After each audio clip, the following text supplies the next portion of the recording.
Salutations, trainers of the world! It's Corey from Super Kami Guru 9000, and welcome back to Pokémon Month!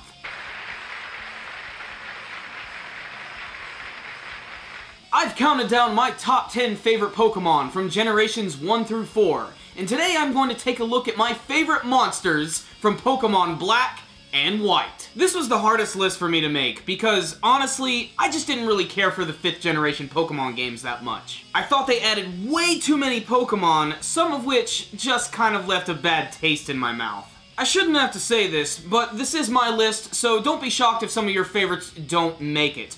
But if you do have a top 10 favorite Pokémon from Generation 5, please tell me what they are in the comments section below. So let's not waste any more time. These are my top 10 favorite Pokémon from Generation 5.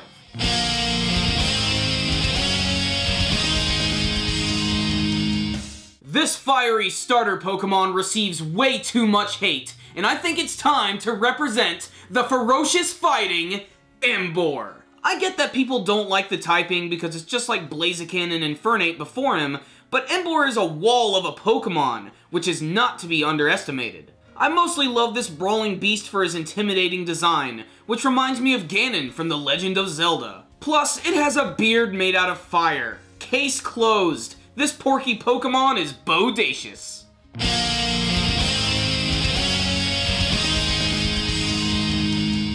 Of all the electric Pokémon that were introduced in Generation 5, I had to go with the living lightning rod, Zebstrika. Can you believe it took this long to get a zebra Pokémon? This swift electrical Pokémon moves like lightning, and when it reaches full speed, the sound of thunder is left in its wake. Don't think about throwing a saddle on this striped steed. It's a Pokémon that's quick to anger and can cause intense electrical storms. With its eye-catching design and usefulness early in the game, Zebstrika is one of my favorite electrical types of all time.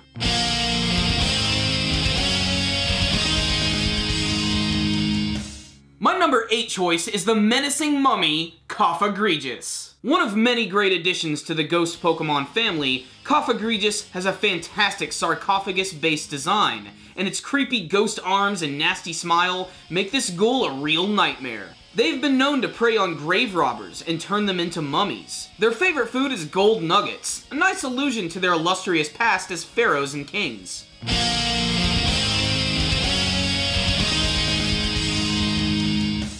When you combine the power of ghosts and fire, you get the classy Chandelier Pokémon, Chandelure.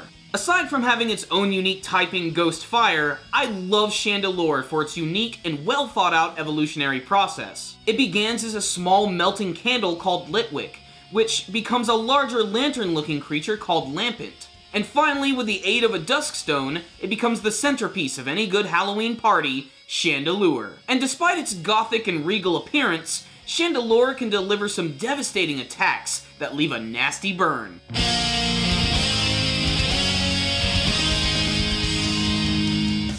My number 6 choice goes to the smuggiest of all Pokémon, Serperior. The evolved form of Snivy and Servine is an elegant snake-like Pokémon with a proud demeanor and a deadly stare. It only takes on strong opponents it deems worthy, and if you're lucky enough to go up against one, be ready.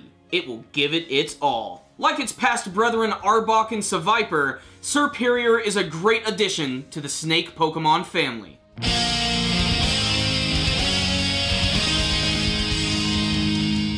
I'm going to kind of cheat on this next one, but it's one of those trio of Pokémon where if you have one, you gotta have the other.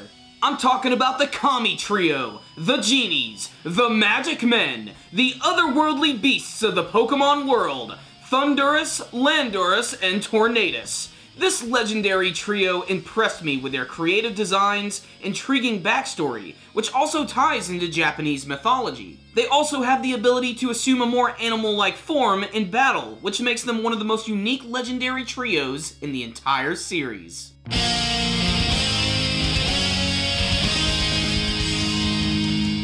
While I love Dugtrio and Sandslash, my favorite burrowing mole Pokémon is Excadrill. This ground steel type has a great design with its massive steel claws and red and black color scheme. It's easy to see why Excadrill is so awesome.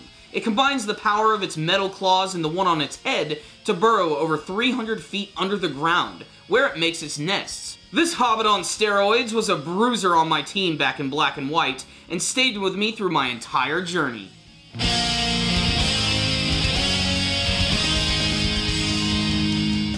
Let's get real, the mascots for Black and White were pretty awesome, but you just can't beat the badass Black Thunder Dragon, Zekrom. I like this Pokemon for the most superficial of reasons, but even still, this legendary dragon can definitely hold its own in battle. Its signature move, Fusion Bolt, is beyond devastating, and just like its cousin Reshiram, it actually has the ability to fuse with the Ice Dragon Kyurem, giving this Pokemon some distinctive flair.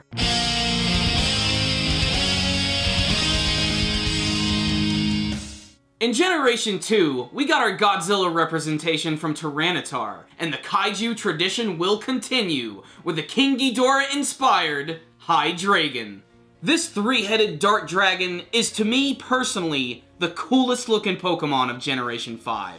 It's a real monster in battle and has a notoriously short temper, mindlessly attacking anything that moves.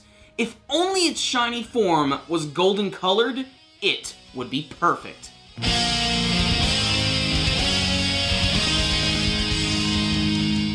And my #1 favorite Pokemon from Generation 5 is the most adorable Pokemon of all time, Oshawott. That's right, just Oshawott. Not his samurai-themed evolutions, but the cuddly little sea otter himself. Of all my top 10 lists, this will be the only one to feature a #1 choice based strictly on its appearance. I can't explain why I love this guy, but he was a mainstay on my Black and White team, and currently my little level 100 partner in crime continues to surprise people in online matches, and victory with Oshawott is like winning the Super Bowl. Beyond satisfying. I love this little guy, and I'm so excited to see that he's going to have a big appearance in the upcoming Super Smash Bros. For 3DS and Wii U. And that concludes my top 10 favorite Pokemon from Generation 5. Did any of your favorites make the list? Do you have a top 10 favorite Pokemon from Gen 5? Please tell me in the comments section below. And if you guys liked this video, go ahead and give it a thumbs up. It really helps out our videos a lot. And go ahead and subscribe to our channel if you haven't already. You can do that by clicking on the button right up here. And remember, you can also follow us on Facebook and on Twitter. And quick reminder, Pokemon Month is almost over. I only have one more top 10 to go, and that's Generation 6. So stay tuned for that.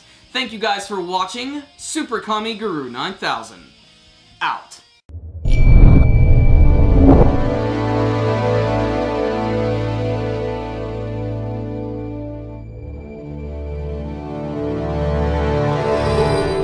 I don't care what anybody says, Blastoise has nothing on you.